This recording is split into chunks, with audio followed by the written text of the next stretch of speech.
This is Take a Cue, Season 2, Episode 3. 1, 2, 3, 4. Welcome to Take a Cue Season 2. I'm Erik Donough, 8th grade band and jazz band director. I'm Jen Wise, 4th and 5th grade instrumental music teacher. And I'm CJ Margolis, junior music education major at the College of New Jersey.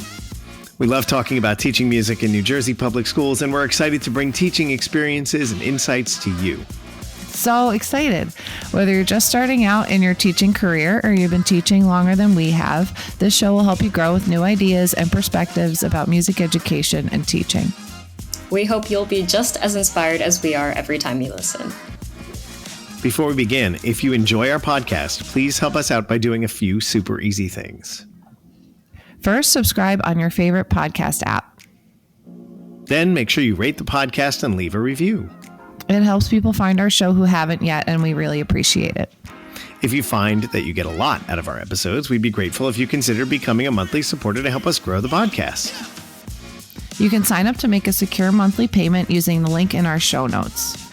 Also, if you have questions or comments about anything you hear on the episode, come and interact with us on social media. We're at Take a Cue Podcast on Facebook and Instagram. We're back. We are back. Hooray! CJ, it's so nice to have you here on the pod again after a well-deserved summer off or on. I don't know. We'll find out what you did. And Jen, it's good to see you again, too. The last time we all saw each other was in September at TCNJ. On That's location. Right. Yep. Yeah, that was a fun night.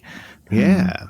So we thought we'd kind of check in and see how everything's going and, talk about getting off on the right foot this year and, hopefully the right foot. Things are pretty good here. And then, we are also thinking that, if we had some time here, CJ, we might talk to you because we've got some interesting people joining the musical sphere over in Livingston. And we wanted to get your thoughts on student teaching and things like that. So we'll kind of dive in. But Jen, how's the beginning of the year going? You know, I don't want to jinx anything. Like I'm knocking on everything wood in reach, but my bands are after a pretty strong start. Like we're rolling, and my fifth graders have 2 pieces in their folder, and my 4th graders have 3 notes down pretty well by now. So we're adding 2 more in the next week or 2, so that'll be lesson 6 or so. And we're really getting there. We had a little bit of a bump because in over the span of 4 weeks, we had 2 Mondays off, and I see my beginners on Mondays. So I snuck in an extra day for them. I told my 2nd year students, like, we're going to have our morning rehearsal, but then I'm going to do an extra lesson with the beginners this week. And they were cool with it. Like I was thinking they'd get a little grumpy with me and whatever, but they were like, no, yeah, you're right. We got a really slow start last year, and we want to, they don't want the beginners to have that. So I think that really helped them because some of my colleagues didn't do it, and they're like, oh, let us know how it goes. Okay, Jen, crazy lady. And it really worked out. So I'm glad I made the choice to do it. I think they probably just know that, if Jen says she's going to do something, there's no reason, there's no standing in her way. So don't even bother. Right. Yeah. They're like, you're going to try this and, we're just going to watch it burn. So no, I'm just kidding. Oh, watch it burn. I'm just kidding. No, ouch. They know I'm ready to try something new. So, all right. Yeah. So it was worth it. It was worth it, trying to do the schedule change and everything. So, nice. How about you, Erik? Your kids digging into their rep and everything, or? Every rehearsal is a little different, as we all know, but I've got a nice group of 72 this year, and including 6 oboes. So CJ, you'll be happy to know the double reed section is well represented here at Heritage this year. 5 of whom take private lessons on oboe, and wow. the last one out could do well with lessons privately, and plays at a high level. So it's fun. It's definitely fun. I think they listen really well. And I mean to like instructions, and that's a really good thing. But Yeah, they're playing well. Friday, we did our first recording session on their music for their concert, just so they have like a benchmark, and it was pretty rough. it was not all that great, but that's kind of like, it'll be fun to listen to back after the concert and say, oh my gosh, I can't believe we sounded like that. They sounded like they had never seen the music before. They were very nervous. We were playing all the way through stuff and recording it, but then we worked today and they sounded like really on it. They really worked hard today. So sometimes you got to get those bad run throughs in so that then they can kind of get a little fire lit. Oh yeah. But nice group of kids, and lessons are going strong. We just are finishing up our first playing assessment in lessons. Yeah, it's fun. Nice. And I'm sure CJ remembers some of those playing assessments. And now you've got like really, really heavy assessments now that you're all off a junior in college. How's everything going this year for you so far? It's going good so far. I do remember the playing assignments a little different now than then, but same gist. This year is proposing new challenges that I wasn't expecting. I think, honestly, my hardest class right now is my astronomy class. It's very different than high school. That's for sure. My astronomy class is quite taxing. But as far as everything else, it's weird to think like that you all are just starting up, because we, I think a week or so ago, just had our first cycle concert for the wind ensemble. Yeah. So, and like right now is like midterm season and all the spicy college things. But the concert was really fun. We played like a whole Granger set, and then we played Roma with guest conductor, Dr. Vickerman. And it was super cool. It was like a lot of funky bassoon stuff, which was definitely a nice change of pace. So things are going good. Put those bassoonists to work. Good. That's for good. Sure. We have a contrabassoon in the clan too, so we've got the bass. Wow. Do you get to play it? Do I get to play it? Well, I don't know if I've mentioned this, but my entire house is the bassoon studio. Like, I live with all bassoonists. It's fun. But they're all student teaching right now. Seeing a row of bassoons lined up at the door every morning is quite the sight to see. That's pretty fun. Are you student teaching right now? I'm not student teaching. Student teaching is fall of senior year, but I'm in practicum right now. So we're doing like observing and then like gentle entry into student teaching. So it's like once a week we go in and we observe. And then like as the semester goes on, we start to do a little teaching. I just started that last week in New Brunswick. I was going to say what district you're in, but okay, cool. Mm-hmm. Nice. So you're just getting out there a little bit and doing, but you've had some experience. You've had experience in front of kids before. This is not your first rodeo. Over the summer I was over the summer I was a music specialist, like director thing at a day camp. So there was no one there before me doing it. So I basically created an entire curriculum from the ground up and stuff with a bunch of little kids. It was really fun. Wow. That's cool. Very cool. Yeah, it was cool. That's so fun. Yeah, that sounds really neat. It's a great experience, and it sounds like it's a good thing to highlight on the resume too. Hopefully. Yeah. Now, Jen, I was noticing here that I'm looking for at our notes here, trying to find changes for the year, things that we want to do a little differently this year. But I'm noticing too. It says first day last week, to-do list got to. Oh my gosh. I know. Your to-do list got. I know. I had to balance. share my Okay, so I don't know about you, Erik, but like I just feel like this start of the year has been like, oh, submit this for your SGO and submit this for your PDP always. And then do this, and then there's always like some extra thing, and then there's always that like lingering email that you're like, I got to think on that one a little longer before I respond, and I got to check in with that person before I respond. But I got last Wednesday, and the date, I'll mark the date in my calendar because it won't happen again. But like my to-do list got to a zero balance, and I was like, "What? How is that possible?" And Did it wasn't. You just go home? What'd you do? I thought about it. I was like, should I nap? Should I catch up on sleep? Like, what do you do? But no, I decided to finish my master's. So, yeah, it was a really weird feeling where I didn't have any like immediate thing that I already felt late in doing, and I hate that feeling, but it's constant, in teaching, it's constant in what we do, that there's always something lingering that has to get done right now. And there wasn't for like that one moment.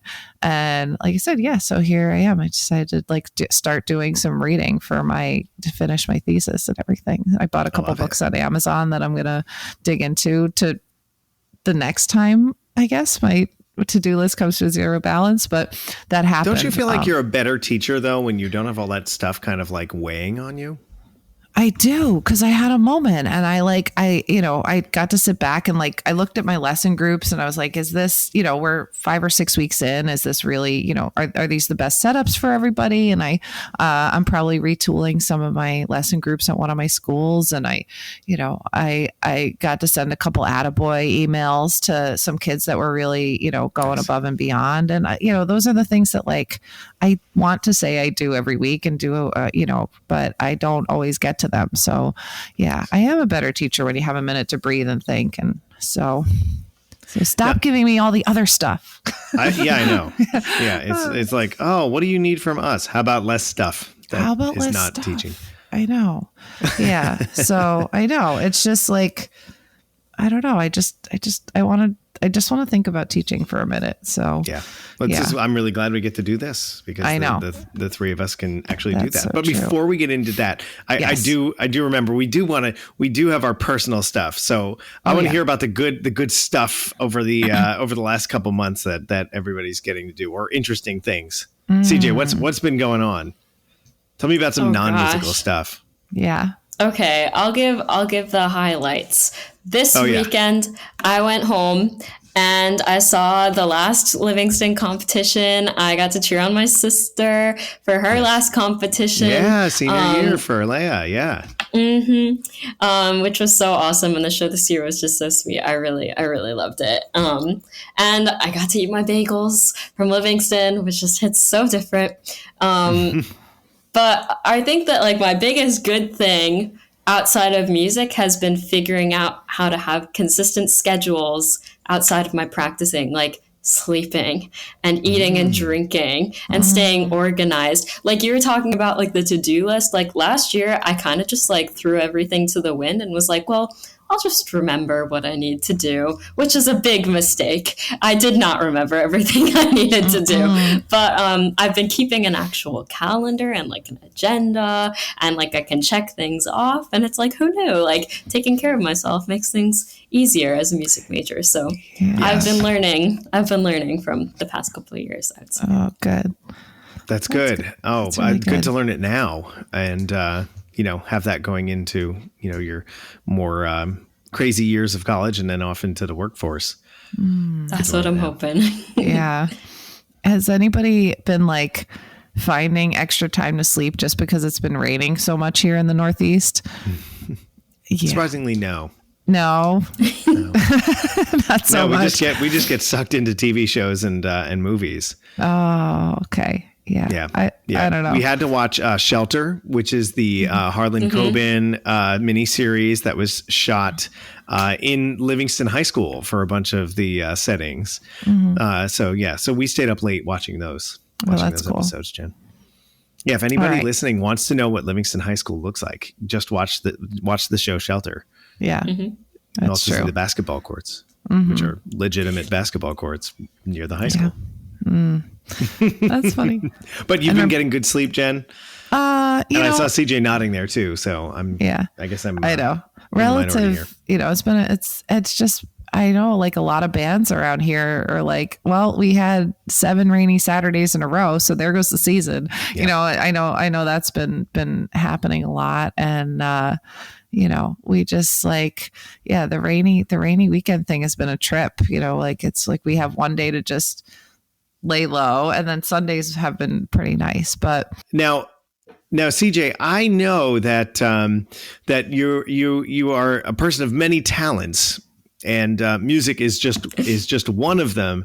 But it looks to me like perhaps you've gotten into another side project here. Are you referring to my baking hobbies? I am referring to your baking, yes. Yeah, I mean, so as a junior, I have like a little bit less of a course load, or at least I have like a little more space in between my classes. So obviously, if I have space, that means I'm gonna bake bread.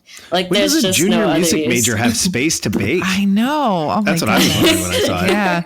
Well, sophomore year at TCNJ is like notoriously like the hell year. I don't know if I can say that. It's notoriously Sure. the crazy year. Like as far as course load, but I don't know if it's because I spaced my classes out differently this year or something, but I just have like bigger gaps during the day on some days to do things. So I've been baking in between. Like, I emailed my professor the other day for astronomy, and I was like, "Hey, do we have lab today? Because I'm planning my bread baking schedule around it." Nice. Now, I'm wondering if your grades have gone up a little bit. Maybe your grades have also gotten inflated, perhaps like the bread from They rise like the yeast. Yeah. There you go. Oh my goodness. Does your professor say, "Well, if you bring me some, then it'll be fine," or what? You know, during COVID, I pulled a lot of bread baking Zooms. Like shamelessly, I would be like kneading bread, like in my Zooms. Like, I'm sure Mr. Salzman could attest to it. Like, during strings, we were like, I was whatever. But I sent it to one of my teachers in high school. I was like, "Listen, my assignment is gonna be late.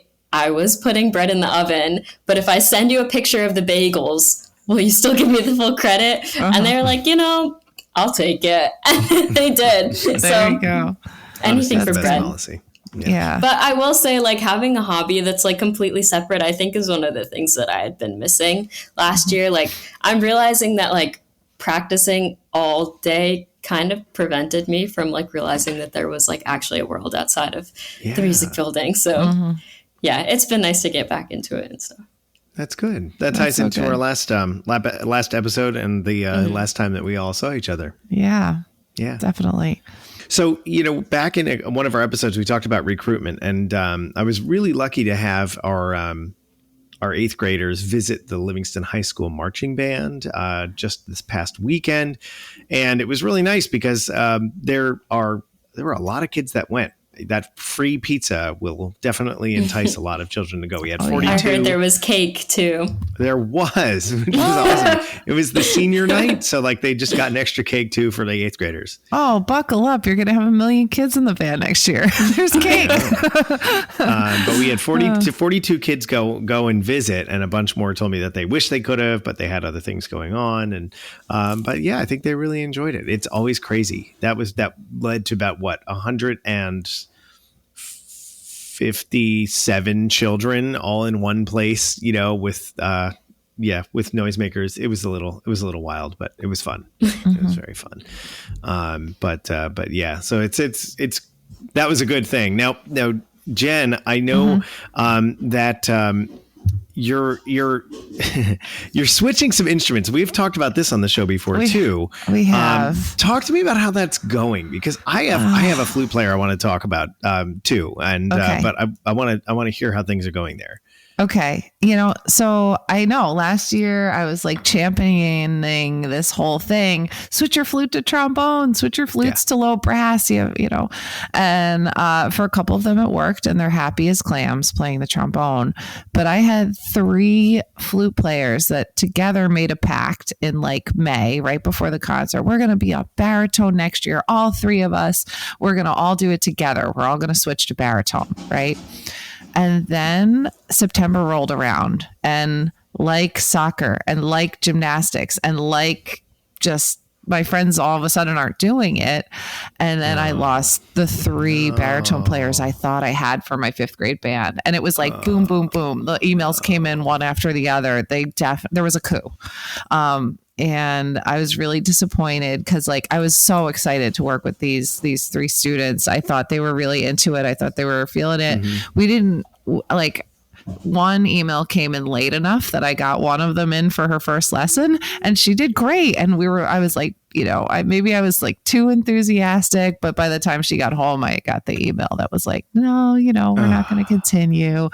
I was like, oh man. And then I'm like, okay, if they had stayed with flute, would it have been the same thing? Right? If we had wrote out the instrument we did last year, would they have stuck with it? It's like maybe, but then I have a feeling that going to the next school, going into 6th grade, they still might have not done it. And that's how I'm kind of like living with it. But that does happen. I have the same thing happen. And that, a student is there because they really like, they're cool with their instrument, they're cool with band, but they're really there because their friend's there, which is fine. It's a great way to get a kid involved. Yeah. But if they haven't had a few years to get the music part of it and get really excited about the music part of it, then if their friend leaves, right, it's really tough to keep them. Yeah. And like, hopefully by the time they get to 8th grade, they're starting to, they enjoy music for music as well. And not just because it's a place where their friend is. Right. But they enjoy like actually making the music. But yeah, and it's so hard. Like at the end of 4th grade, if you're not that successful at flute and you go to try something else, but then you kind of fizzle before you get to actually get into it. It was a flute fail, Well, hey, I think it's, it's good to look at it. You tried it, and that's the important thing. Yeah. And, if any of them came knocking on my door again, or if like somehow in 8th grade, they decide they're going to miss it, like maybe they will, who knows? Like maybe they'll be like, I made the wrong decision back then and I'll come back to it or something, we'll see, but yeah, that was kind of a bummer, in the last couple weeks. So, CJ, I'd love to hear a little bit more about your student teaching and your placement this year. How's that going? It's going really great so far. So I've been at my placement 2 times so far this year. I'm placed in New Brunswick at an elementary school, but we also get to see some middle school students.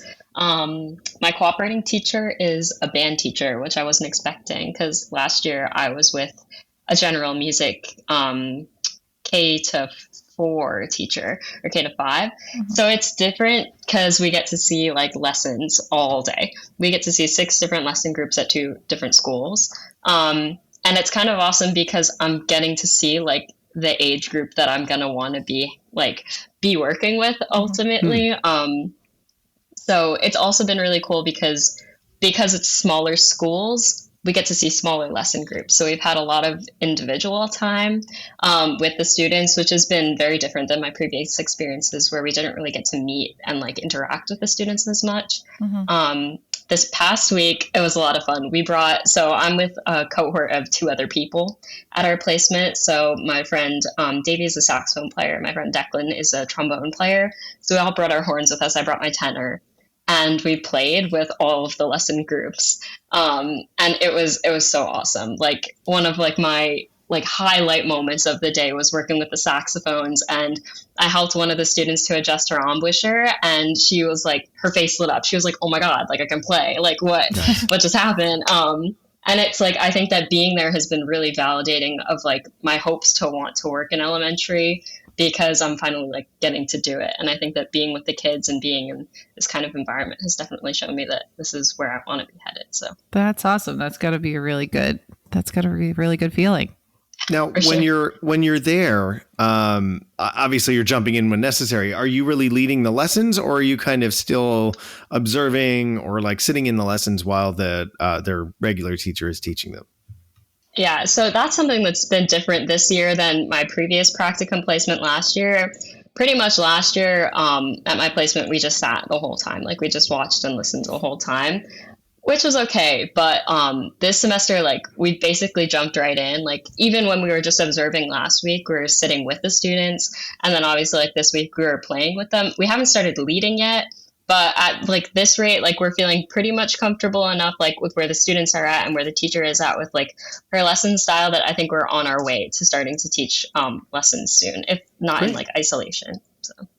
And how many kids at a time? You say 3 or 4? Yeah, it's about 3 or 4. One of her classes, her like 8th grade band class, is like her COVID class. She's seen them for 4 years, and this class is 2 people. Her band is 2 people. So the 5 of us played all together this week, and we made a 5-member. Wow. Oh man. Wow. Okay. Yeah, and that's like a normal situation, I'm sure, for some of our listeners out there to have a really small group. Yeah. Yeah. Well, That's cool. and that's kind of different than your experience growing up in Livingston with, groups of 50 or 60 at a time. Yeah. Yeah, it's How is definitely that? very different. Yeah. How are you dealing with like and your work at TCNJ? I'm sure are all normal sized ensembles as well. How are you adjusting to doing something like that?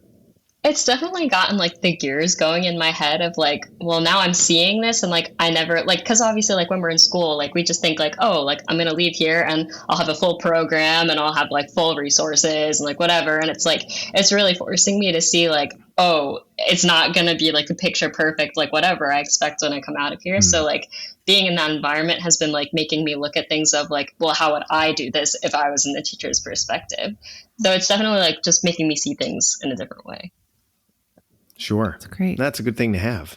A different perspective, right, Jen? Yeah. I mean, yeah, like, especially in New Jersey, if you intend to teach in New Jersey when you're finished, there's, we've got all different types of communities here within arm's reach of TCNJ, so that's amazing. Like, are you feeling prepared? Are you pretty much in your comfort zone at this one, or are you feeling like, oh man, I really need to brush up on this, or I wish I had the words for this? Like, what kind, how are you feeling about that stuff?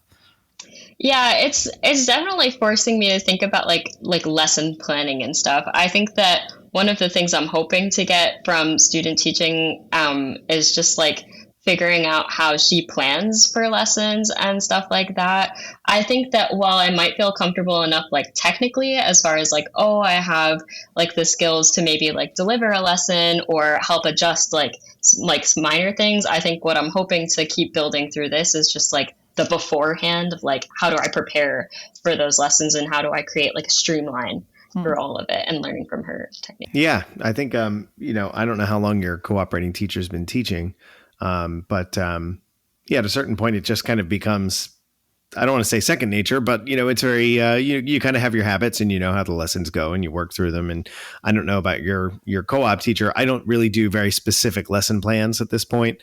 I do a lot of general unit plans and things like that, but I know if I'm teaching page 4, this is what I'm going to work on with page 4. So yeah, it might be interesting to find, to try to go back and sort of like deconstruct that for somebody who's just coming in like you, who doesn't really know my flow, as a teacher or your cooperating teacher's flow, which is interesting. I'll be curious to see how that goes this year and how you, and how she kind of prepares you to get going on those lessons. Yeah, it's interesting that you mentioned like how long you've been teaching and like that sort of thing, because I think one of the things that's been frustrating me just a little bit with the way that our practicum has worked in the last 2 years is we always start like 4 weeks in or 5 weeks into the semester. And what I really, really want to know is like, well, how do we get to the point that I'm seeing them at? Like, how do they already know how to read music? How do they already know their embouchure? How do they know how to get like their instruments? Like, I want to watch the teachers start with the basics because I feel like that's like some of the most important stuff is like the very, very beginning. Yeah. Yeah. Maybe when I don't know what age group you're planning on teaching next year, perhaps you could talk to your, your supervisor ahead of time and say, look, this is really important to me. Is there a way we could make this work? Yeah, definitely. I know with Livingston, they have to like fingerprint you and put you through the whole process. So there's like no way for the student teacher to start day one. Right. Yeah. But, mine started like 3 weeks into the school year. Yeah. And I did mine in the spring. Me So, too. yeah, it was like, I definitely didn't have that, September experience. And not to plug our own podcast on our own podcast, but this spring we are planning on doing a whole series of like, first lesson pedagogy things for each instrument. So stay tuned. Yes. But I get that. That's a huge step, that's a huge step in the process. And it really, contributes to like, getting to meet the kids where they are, that's a huge step in the process. So sure. Jen, you were talking about how when you had a student teacher, you would teach like the same lesson 3 or 4 times in the day to different kids. And you would like teach 2 and then your student teacher would teach 2, like the same lesson, but to another group. Yeah. How did you find that worked out? So and that seemed to work pretty well for the student teachers that I had. I had 2 for just like with me full-time student teaching, and then I had one person that was like kind of shared between me and my colleague, and we found that like it was like I could say, okay, tomorrow we're teaching this, come up with a lesson plan, and she'd come up with a lesson plan, we'd go over it together before the day started, and then sometimes she'd feel ready to dive right in, and sometimes she'd be like, I kind of want to see how you do this one before I do it. And my day was split up like 4 lesson groups in the morning, 4 in the afternoon. So I'd teach 2 or 3 or even 4 in the morning. And then over lunch, we'd talk about her plan versus what I did. And, and then she'd teach the whole afternoon. So, we found that, worked out with the beginner lessons really well.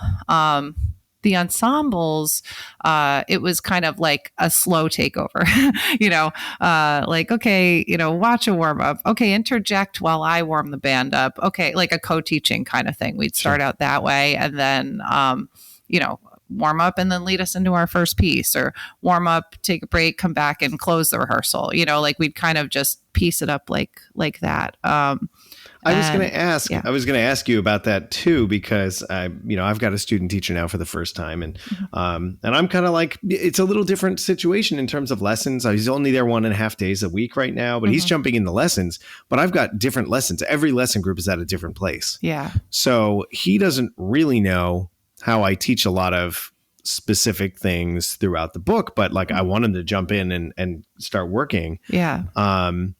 And so like I'll sit with him beforehand real quick and just be like, okay, this is the lesson group, we're going to work on, they were assigned these, so let's work on these. And, he'll jump in and just kind of go for it. And he picks up a lot of the same things I would pick up, like as far as, articulations or dynamics. Oh, watch those E flats or things like that. But I also will jump in and just be like, hey guys, let's work on blah, blah, blah. Right. and my student teacher will go like, oh, right. Okay. I see what you're doing, So right now it is kind of a co-teaching situation. Right. And there's nothing, there's so much to learn from that, especially if like both parties are comfortable with it and, have some kind of experience in co-teaching ahead of time. Like that's, that's pretty cool. Like I did have one student teacher that was a little like less comfortable with me jumping in. Like if I jumped in, she'd just kind of shut down, and we had to like get over that hurdle, and that's, it, but that's that, that relationship that you have to build, with your person, anyway.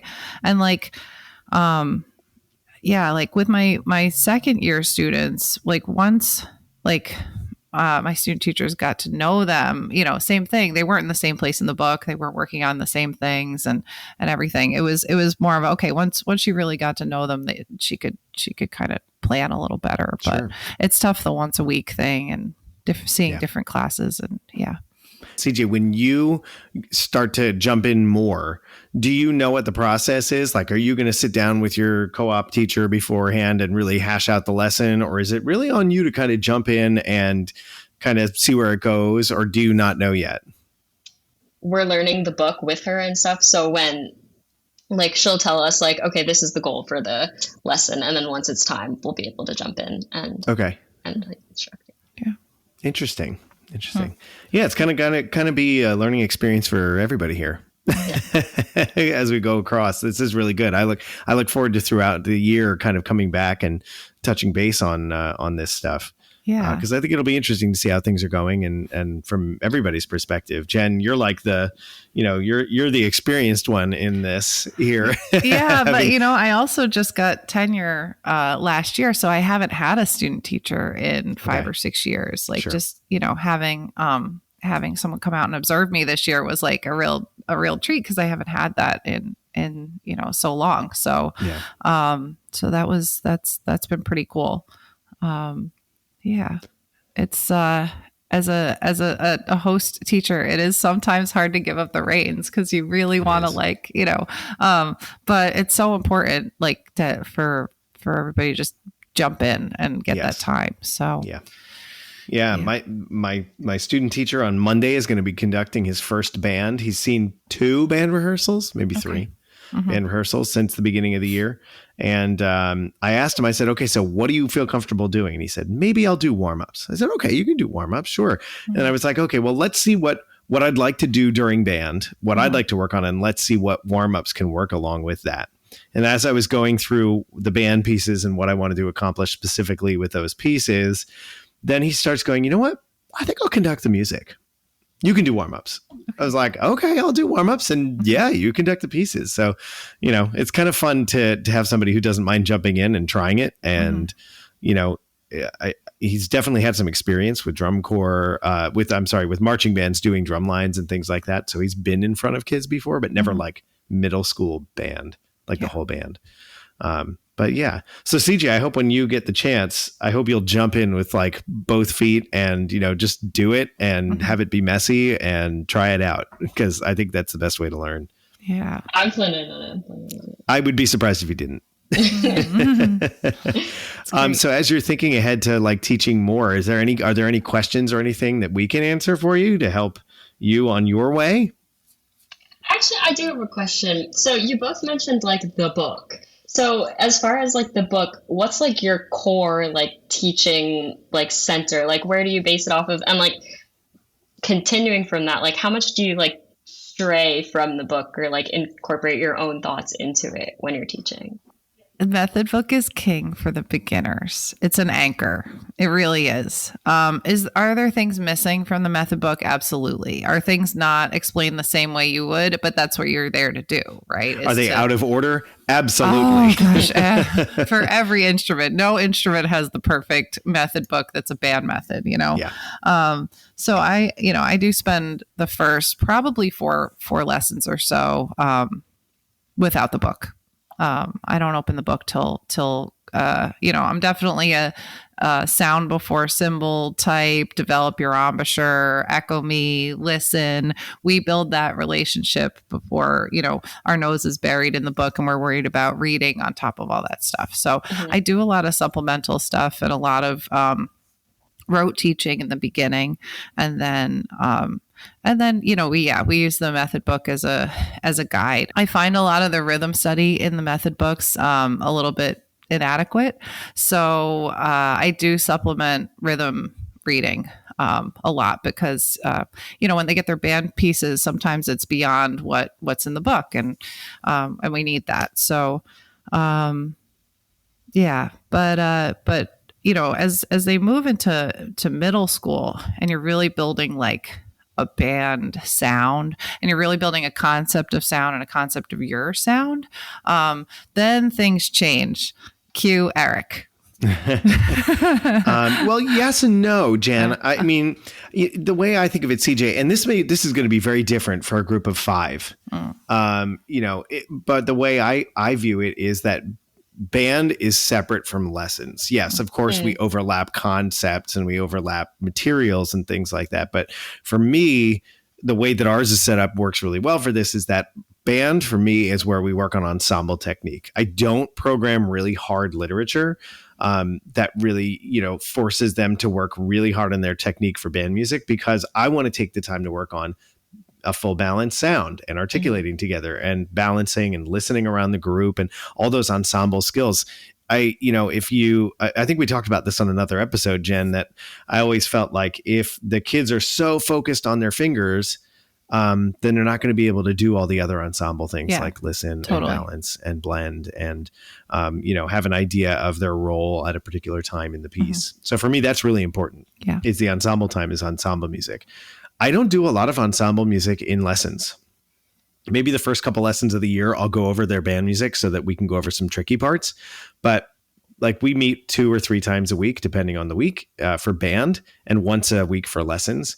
So there's plenty of time on the band music in band for us. We're lucky that we have those kinds of rehearsals. I know, Jen, you don't have that luxury of having them 3 times a week. Really. Yeah. I spend a lot of time on Standard of Excellence Book 3. That's where I start with 8th graders. And we work a lot of the technique in there. It's slow going because a lot of times the kids haven't finished the blue book before they get to me.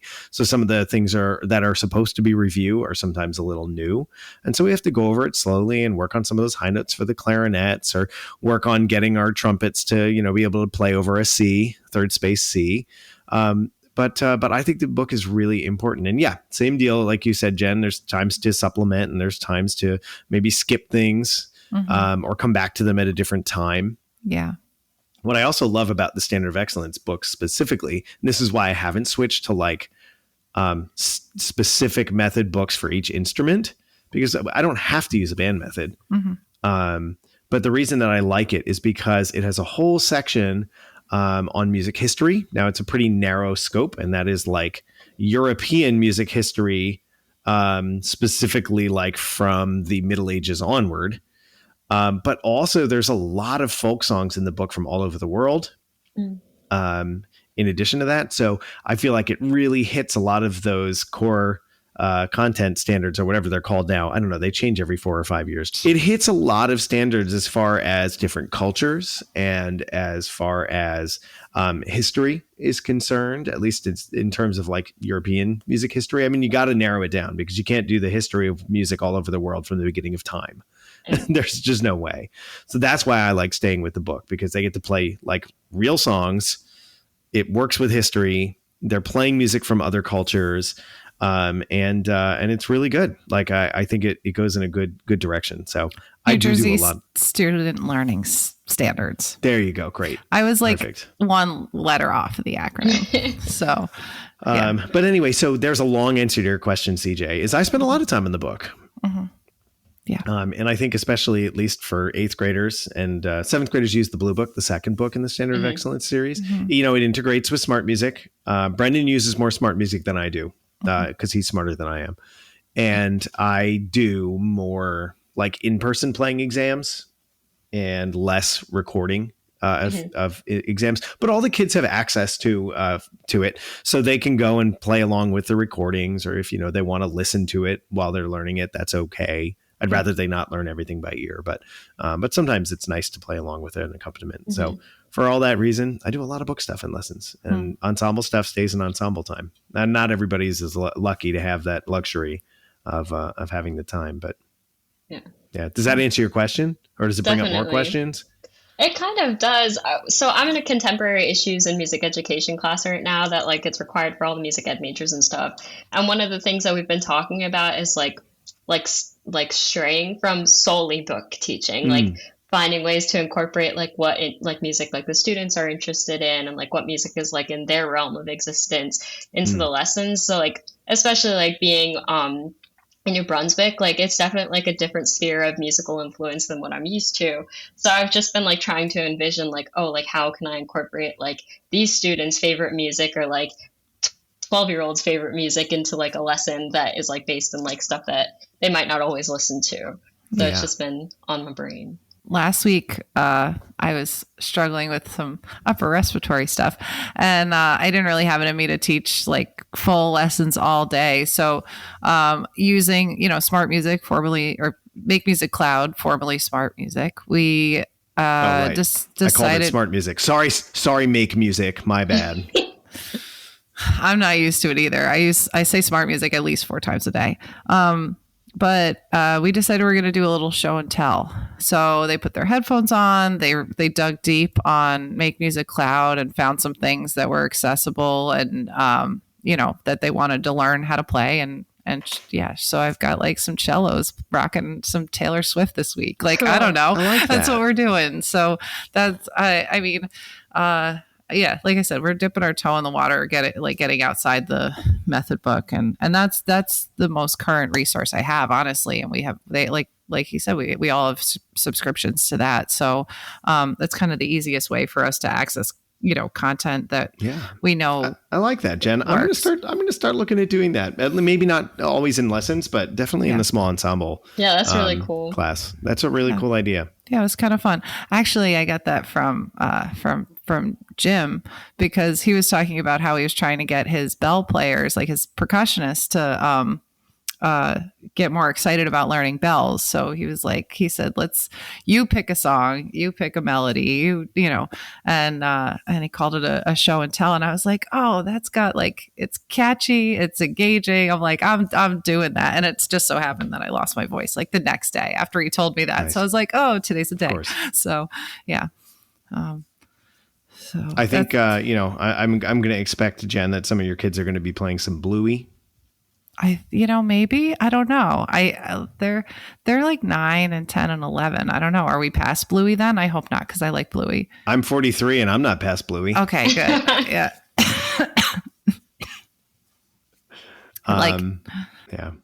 Yeah. So CJ, I'll be interested to hear how, as you go throughout the year, how you're able to do that too. Yeah, it's something that I'm definitely going to want to build my arsenal on. I feel like it's something that I'm going to have to think about hard in order to get to a certain point. Yeah. Mm-hmm. Yeah. There is definitely something to be said for meeting the kids where they are and keeping them interested. Mm-hmm. And that's definitely something that I think I could do a little bit more of too. So I'm going to learn from you guys on this one. Yeah. I mean, when they bring me something that they want to learn, I help them learn it, definitely. It's just, I'm not, especially with a concert looming, I'm not always the one that puts it in front of them. So, But it sounds like you're off and running on a good start, CJ. Fingers crossed. Are you itching to get in front of those kids and start teaching? The second that we got there, I was like, oh my God, I can't wait to do this. That's awesome. Great. That's really great. Good. What do you know about when you're going to start doing that more? Well, we go every Wednesday, and we spend the day there. But I think our professor was planning on emailing our co-ops this week, they're ready. Let them take the wheel. So awesome. Well, I can't wait to catch up in a few episodes and see how things are going, and learn about your experiences and maybe learn some of your techniques. Yeah. In terms of bringing the kids' musical background into lessons. Awesome.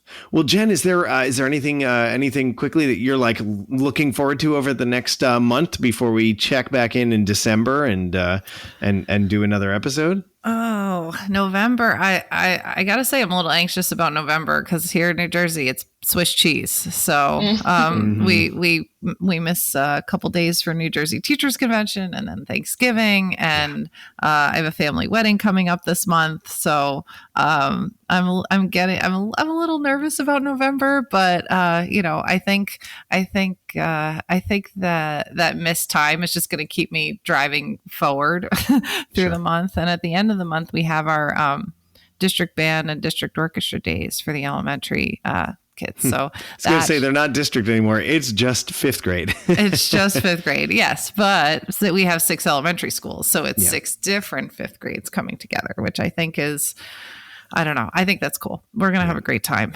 So. For our fifth graders, for our listeners who've been listening since the early days of Take a Cue, you might remember us talking about band and orchestra days and how they function. We've actually run into a problem this year, and that is that the grades, the ensembles, are simply too large at this point. We've had such growth over the last few years that it's become basically impossible to find a location during the school day for the length of time we need that can fit the number of kids that we used to do it with. Right. So we've changed it this year to just be fifth graders, which is really, we want to get the fifth graders to move to sixth grade. Yeah. That's the big thing. And they're still going to meet you, which is Yep. going to always a highlight of the day. So, Actually, they think they met me, but it was really Brendan or vice versa. We pretty much look like the same person. So. yeah. Well, they get a little confused, but At least I don't look. Mrs. Cotton, I don't look very alike. So no. they're Once not they going to meet confuse her, they're us. like, okay, got it. Band, orchestra, figured it out. Yeah. But yes. yeah, that'll be good. How about you? What's coming up? What's coming down the I like pipe? Swiss cheese. That's a good way of describing it. I don't know. We just started jazz bands at Heritage, so I just had my second rehearsal. So we're going to be doing a few more rehearsals on their music. We're doing Autumn Leaves, a nice, cool big band version of that, and then we're doing a tune called Dynamo, which shows off one of our drummers who is with us. It's his second year in the group, so. So it kind of shows him off. And we're just kind of trucking along. I feel like November is pretty, although it is, like you said, Swiss cheese, it is fairly, it's kind of, now we've got the ball rolling, and now we've just got to keep enhancing those good habits that we started in September, and don't let them slide. And then before we know it, December's here and concert season. That's it. Yeah. Yeah, but it's going to be good. I know. Oh, well, Jen, this was about great. it from me. Yeah, same here. Yeah. CJ. It from me. Okay. Awesome. Well, for our listeners who really enjoyed today and learning about, student teaching, we're going to keep this going. If you enjoyed today's episode, make sure that you subscribe on your favorite podcast app, because then you'll see when we do more updates, and you'll get more great band information. Absolutely. And if you're really digging what we have going on, you can make a secure monthly donation, or just any donation on our, there's links on our Anchor site about how to do that. So, and if you really enjoyed it, you can also tell your friends and family and anybody who'll listen to you about our podcast here. Word of mouth is a great way to get the word out there about Take a Cue. And follow us on Facebook and Instagram. We're out there. That's right. Yep. And we're just having a great time this fall. So yeah. CJ, it was great to see you. Great to check in. Back. Good luck in the next few weeks getting in front of those kids. It's going to be awesome. Yeah. Thanks so much. Thanks, CJ. And Jen, good luck with the Swiss cheese. Oh, thank you. It's, it has its place, but just have to bring crackers. That's it. Just bring some crackers. All right, everybody. Yep. All right, Jen, say it. You want to. I do. Wait, right? I have the mug and everything. Get out there and make some great music this fall, everybody. We'll see you in December.